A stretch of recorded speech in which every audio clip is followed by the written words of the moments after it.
Oi, nós somos do canal Poesistindo Espiritualizando. Estamos aqui para mais um vídeo em que vamos falar um pouco de poesia.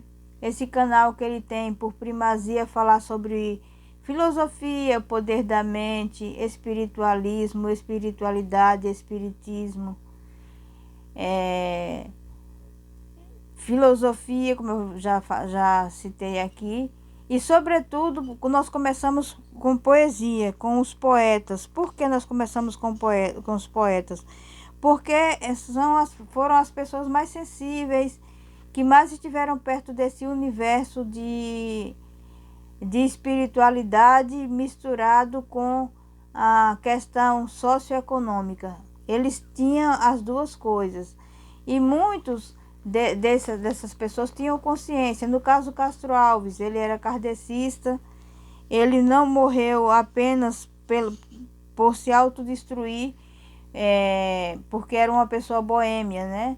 Ele teve um atentado, que algumas biografias dizem que ele, até eu falei num vídeo que eu falei sobre ele, que ele havia perdido a perna. Eu havia lido isso numa biografia dele, mas já duas que eu reli fala que ele perdeu apenas o pé. Então, assim, nós não sabemos realmente o que aconteceu de verdade com Castro Alves, a não ser que ele estivesse aqui para explicar o que aconteceu ou para dizer o que ele acha que poderia ter acontecido. Então, nós continuamos com os mesmos problemas. E esses poetas eram pessoas muito sensíveis a essas situações, como hoje nós estamos atravessando. Se eles estivessem aqui nesse Brasil de agora, eles estariam fazendo seus discursos inflamados, né, em praças públicas, a não ser que fossem proibidos de fazê-lo, como Castro Alves fazia, como o próprio Álvares de Azevedo fazia seus poemas, e o próprio Gregório de Matos, né, declamava, fez até para o governador da Bahia alguns desses poemas. Então nós ficamos assim, imaginando que essas pessoas têm uma inteligência profunda, porém faltou-lhes inteligência emocional. Mas nós estávamos falando de quase adolescentes. Por quê? Fagundes Varela morreu super jovem. Castro Alves morreu com 24 anos. Casimiro de Abreu tinha 21. E o nosso Álvares de Azevedo também morreu aos 21 anos. Mas sempre na luta, ele fazendo seus discursos, seus poemas, e vivendo de uma maneira boêmia, destrutiva. Acho que porque não tinha muito o que fazer naquela época. Acredito que essas pessoas tinham uma certa depressão. Não digo depressão, porque tem pessoas que chegam e dizem: eu estou triste, estou com depressão. É uma frase que a gente não deveria dizer, porque a depressão ela é uma doença. Quando diagnosticada pelo médico, você precisa tomar remédios. E às vezes não só um remédio, você precisa tomar vários remédios. Você precisa ter uma força de vontade muito grande para você sair desse quadro, que é um quadro muito difícil. Então, eu acho que a solução que esses poetas encontravam na época não era nem ir para farra, como muitas pessoas falam. Eles iam para grupos onde eles pudessem conversar, discutir, principalmente sobre problemas sociais que aconteciam no Brasil, divisão de classes, exploração, escravidão, né? Como hoje nós temos essa carência na sociedade de igualdade, porque nós precisamos trabalhar esse país para isso, né? Para termos igualdade. Nós vemos aí a questão indígena no Brasil, a questão das mulheres, a questão dos negros, dos quilombolas, dos pardos, dos periféricos, dos favelados. Então essas pessoas precisam ser incluídas na sociedade. Então continua sempre a mesma. Se eles estivessem reencarnados, eles estariam lutando contra as mesmas causas, a elite dominante, explorando a classe periférica, a classe pobre, aqueles que moram na periferia, que pegam ônibus para ir para o centro, para trabalhar, ou trabalham na região e trabalham de manhã para comer de noite. Então essas questões todas afligiam os poetas. E nunca se viu, hoje não se valoriza muito, mas na época era uma voz, a poesia era uma voz forte, né? Incomodava, eles conseguiam dizer para o Brasil como que estava o Brasil, como que deveria ser diferente. Então Álvares de Azevedo, ele foi um desses poetas inconformados, mas também foi um dos poetas que lamentavelmente não se cuidava. Eles iam para suas reuniões, para os seus grupos, para a boemia, eram mulherengos também. É a questão do machismo que ainda continua no mundo, né? Não sei se eles eram totalmente assim, mas tinham essa vida ligada a muitos amores, né? A muitas mulheres tão jovens, mas já tinham esse histórico de viver essa vida. Mas por outro lado, o que me encanta neles não é nem... porque todos nós temos defeitos. Era ele tão jovem despertar para lutar por algo melhor para o país, para dizer que não estava satisfeito com aquela situação e que poderia ser mudada. Aqui temos uma biografia dele, né? De Álvares de Azevedo. O nome dele era Manuel Antônio Álvares de Azevedo, nasceu em São Paulo em 1831 e morreu no Rio de Janeiro em 1852.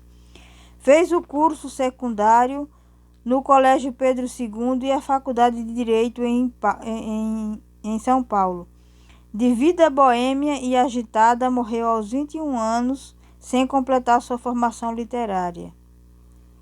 Moço de profundo interesse pela cultura europeia, lia avidamente os mais famosos poetas românticos, tanto os de língua portuguesa como os de língua francesa, inglês e alemão, Byron, Shelley, Chatterton, Goode, Musset, Lamartine e outros. Destes autores herdou o que mais lhe conveio, a sensibilidade e sentimentalismo doentio.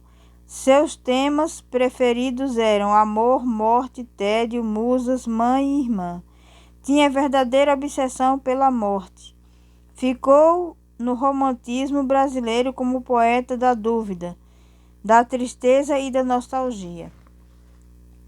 É como eu estava dizendo, provavelmente era uma pessoa depressiva, espiritualmente perturbada, porque nós temos um corpo, temos um espírito, de alma inquietante. Tanto é que aqui fala que ele tinha obsessão pela morte e ele não se cuidava, mas isso é uma doença, não é? A gente lê na biografia como se fosse uma qualidade ou como se fosse o jeito dele ser, mas não é o jeito de ninguém ser. Ninguém é obcecado por nada. Quando fala fulano é obcecado por alguma coisa, já há um desequilíbrio. Há um cientista que diz que nenhum ser humano mais na face da Terra é equilibrado. Tem sempre algum desequilíbrio em alguma área da sua vida. Então, esses poetas, eles também passaram por essas situações. Então, tem um poema aqui dele, eu escolhi alguns, mas eu vou ler apenas um, porque esse vídeo é um vídeo curto, não é um vídeo tão longo, porque fala de um poeta simples, de poesia simples.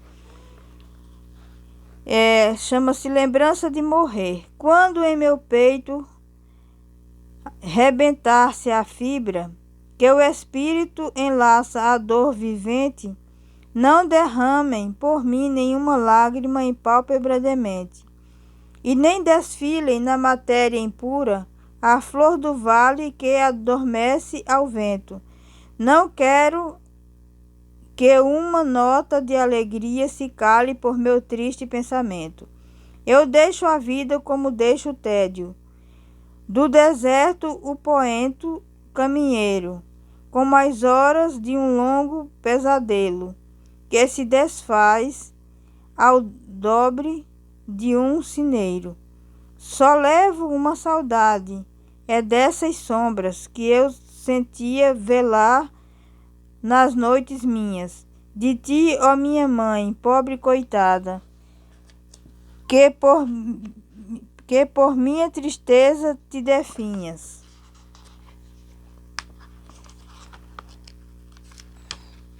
Se uma lágrima as pálpebras me inunda, se um suspiro nos seios treme ainda, é pela Virgem que sonhei, que nunca aos lábios me encostou a face linda. Descansem o meu leito solitário, na floresta dos homens esquecida, à sombra de uma cruz, e escrevam nela, foi poeta, sonhou e amou na vida.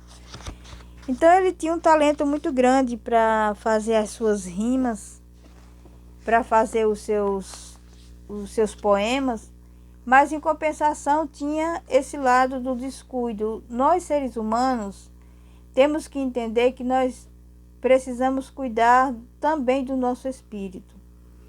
Que esse corpo, uma hora, ele vai embora. É como uma roupa rota que já não serve mais, que nós precisamos trocar essa roupa. E nós não sabemos qual dia que o Criador, decide que aqui não está mais adiantando para o nosso aprendizado, porque tudo é um aprendizado. Esses poetas tinham muito para ensinar. Você vê que o poema dele, embora triste, aparente triste, seja um poema muito bem construído. Tinha um talento exuberante. E era uma pessoa de um amor, pelas coisas. A gente via que ele havia intensidade naquilo que ele falava. Então, o que é que nós precisamos ter na nossa vida? A consciência de que nós pertencemos, a nossa casa realmente é o nosso corpo, Nós moramos num ambiente, mas a nossa casa mesmo é o nosso corpo, que nós levamos para onde a gente vai antes de desencarnarmos. Quando a gente desencarna, esse corpo fica aí vira alguma coisa novamente, seja planta, seja, não sei, alguma coisa se transforma na própria terra que Deus nos deu, nos construiu e nos deu para que nós vivêssemos os dias que Ele determinou. É claro que há pessoas que, não suportando esse mundo, têm um suicídio consciente, que é aquele que a pessoa decide não viver mais, vai lá e se autodestrói com as suas próprias mãos, e há o suicídio indireto, que é esse tipo de suicídio que alguns desses poetas fizeram. Então, espiritualmente, o que acontece com esses poetas? Nós lamentamos, porque tinham muito a dar, tinham muito a oferecer de bom para o país, para si mesmo, para suas famílias. Geralmente eram pessoas que com certeza tinham depressão, não tenho dúvida. Tinha também problemas espirituais, não conseguia compreender a questão espiritual e a questão física. Não conseguiram entender que havia um Criador, que chegado um momento ele determinaria de qualquer maneira o momento da sua partida. Então, é algo que a gente fica lamentando de ver tantos poetas bons saírem assim, desaparecerem das nossas vidas, da nossa convivência literária, de uma maneira tão trágica e tão triste, sendo que tinham muito a dar. Tinham muito a dar. E não... mas isso aconteceu muito nessa fase do romantismo brasileiro, né? Ele fez parte do romantismo brasileiro. Nós já lemos aqui poetas do simbolismo, como Cruz de Souza. Lemos Augusto dos Anjos, do pré-modernismo. E Álvares de Azevedo fazia parte do movimento modernista, que era o mesmo movimento que fazia Castro Alves. Mas a poesia dele tinha uma certa diferença. Castro Alves tinha uma certa indignação, embora tivesse uma vida um tanto boêmia. Em algumas biografias não fala muito desse lado boêmio dele, mas há biografias que dizem que ele era boêmio. Eu acho que algumas biografias são para denegrir um pouco, tirar um pouco o foco do verdadeiro sentido da poesia de Castro Alves, porque ele tinha essa preocupação com a libertação dos escravos. Ele queria um Brasil melhor, tanto é que ele participava das reuniões dos republicanos, ele participava de reuniões em lugares muito escondidos, lugares perigosos, eles iam, isso na época do imperialismo. Então há uma certa diferença, faziam parte do mesmo movimento, porém cada um no seu quadrado. Castro Alves, quando você lê Navio Negreiros, quando você tem outros poemas também trágicos, que não necessariamente sejam politizados, como Cachoeira de Paulo Afonso, né? É um poema muito bem construído, mas é um poema trágico. Todos eles tinham uma certa dor. Castro Alves, nós sabemos que era pela questão escravocrata que tinha no Brasil, naquela época, de uma forma muito explícita e muito crua. Hoje ainda temos essa situação, mas de uma maneira um tanto menos, né? Eu vou encerrar o vídeo hoje com um poema que eu acho assim praticamente belo, de uma pessoa que viveu bastante, lutou muito, teve seus filhos, esteve à frente do seu tempo. Foi a primeira pessoa a trazer a metafísica, trazer esse lado espiritual, a mediunidade, considerar essas questões para a sua poesia, que foi Cecília Meirelles. E esse poema é muito lindo.